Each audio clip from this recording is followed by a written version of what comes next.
Imagine waking up tomorrow and you're Messi or Ronaldo. Well, that's not gonna happen, but it is what we all dream about. This video won't help you become the best overnight, but it will give you the tools to be better today than you were yesterday. Welcome back to the channel, or just welcome if you're new. In my life, I've known 3 types of players, and let me know which of these you are.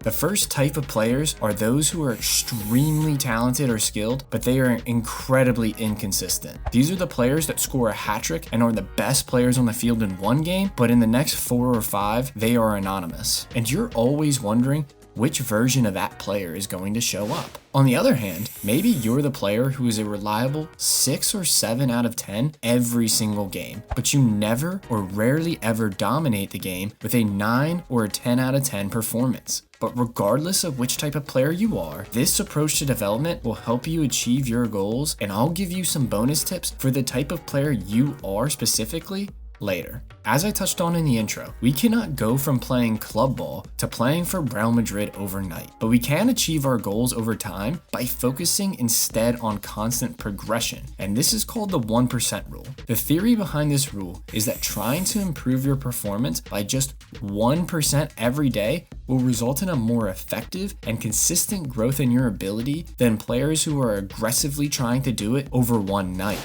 So what exactly does this mean? Firstly, you need to be training or playing daily, except for 1 recovery day per week. A lot of players are not able to motivate themselves to practice every day, but I promise you that there are millions of players with the same goals as you, and if you do not work at least as hard as them, then you will not achieve your goals. This is the first way to get you that 1% daily, but that was pretty obvious, and you may already be doing that. So how do you get the most out of these training sessions? Well, there's 4 steps to take to make sure that you're getting the most out of training. Step 1 is to assess your skill set or playing ability. You're doing this to find the specific areas of your game that need improvement so you can focus on those. If you skip this step, then you're not addressing the issues in your game that are holding you back as a player. Step 2 is critical for the preparation of your training, which is to research how to improve in those areas. Let's say that you struggle to shoot with your weak foot. Research would just be looking up shooting drills that you can use to improve your shooting ability. But it isn't just finding drills. It is also watching videos that break down the technique for shooting, or even videos that address the topic of your weak foot as a whole. But the best option for research is reaching out to your coach and receiving help from them directly, since they know you as a player and as a person.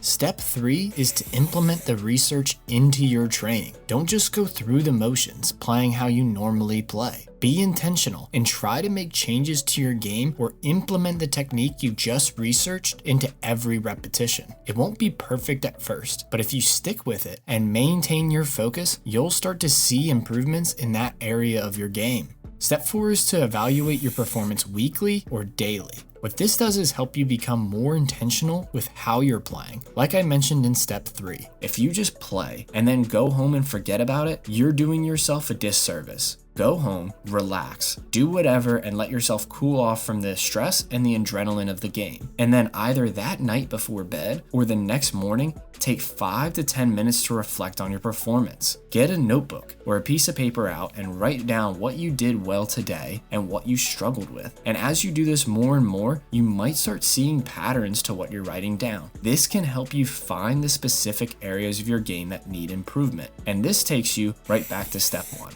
So that's all great advice, but what about days where you're not training? On these days, you get your 1% by being a student of the game. Spend 30 minutes watching a pro player who has the style of play you'd like to replicate. Stop and pause it before they receive the ball and predict what they're going to do to help with your decision making. Watch their movements off the ball and their positioning to improve your game tactically. Beyond that, try to improve your game in other areas. Being a great player isn't all down to your technical, physical, and tactical abilities. It's also down to your mentality. Learn about psychology in sports and use what you learn to help deal with the pressure of games better than your opponents. Find ways to help yourself respond quickly to adversity so that one bad performance doesn't turn into 2 or 3. Focus on building your confidence so that way you're actually able to use the skills you've worked so hard to make an impact. These are some of the other areas that you can improve in without even training today. And if you've gotten value from this video by learning something from it, or even just enjoying it, please leave a like. It's free and easy, and it helps me out.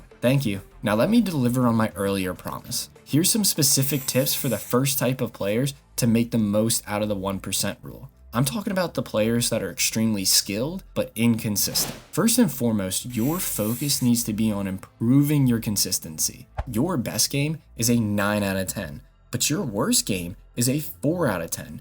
Your goal should be to get this bottom bar up, to make your worst game a 6 or 7 out of 10 as opposed to a 4 or a 5. And if you achieve this, now you're not an inconsistent player. Now you're just a good, reliable player, but when you're at your best, you're the best player on the pitch. But how do you actually do this? Well, let me give you an example. You're a winger who is a good dribbler and scores goals, but you also miss sitters. Sometimes you run hot and bag everything, but other days you can't buy a goal. You should focus 60% of your training on the less consistent parts of your game. This would be your finishing, passing, defending as an example. Then the last 40%, you focus on your X factors, which would be your dribbling, first touch, 1v1 ability, or speed. You still need to improve these areas because it is what makes you special, but focusing on your weaknesses will make you a more consistent player. But this is just one example. Maybe you're a center mid with a ridiculous passing range, but you're not good when pressed into tight areas. Regardless, spend 40% of your time on your X factors if you're a type 1 player. Now this tip is critical for you. Slow down the intensity you're training at. You need to focus on performing high quality reps consistently. You need to improve and focus on your technique first. Then once you get that down, you should ramp up the intensity to gain speed. But if you can't do it with no pressure almost every time, then you will not be able to pull it off reliably in games when it matters. Now let's say that you've just gone out and played one of your best games ever. You were fantastic. The next tip is for you to recognize what led to your success in that game or practice. How did you prepare for the game? How were you feeling before it? Why were you more motivated today than you were last week? Describe your performance in 3 words. Do it.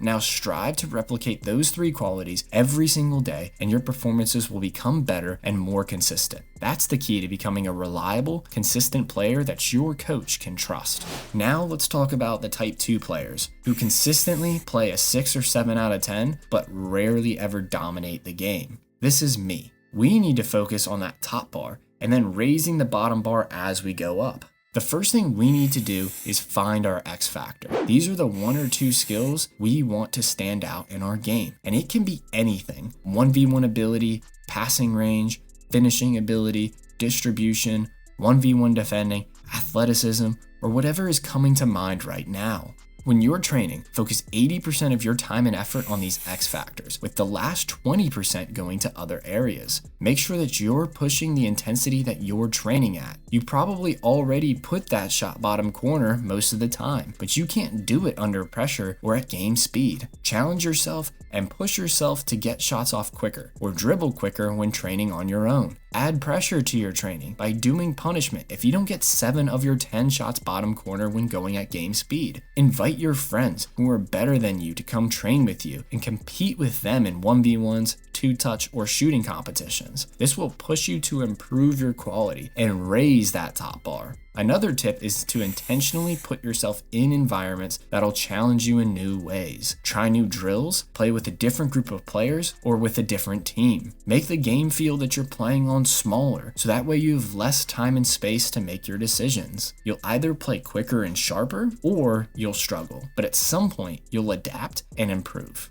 Earlier I said I've known 3 types of players, but I've only talked about 2 so far in this video. The third type of players are those players that are extremely skilled and who are consistent for their relative levels. The best example of this are the best professionals in the world, but I also mean this in a relative sense. Type 3 players are the best players in your league, state, or country for your age. They still have lots of room to go to be top level pros, yes, but in relation to your age group and the league you're playing in, they are very skilled and consistent. This is where you want to be, because once you reach this point, you're ready to take a step up to the next level.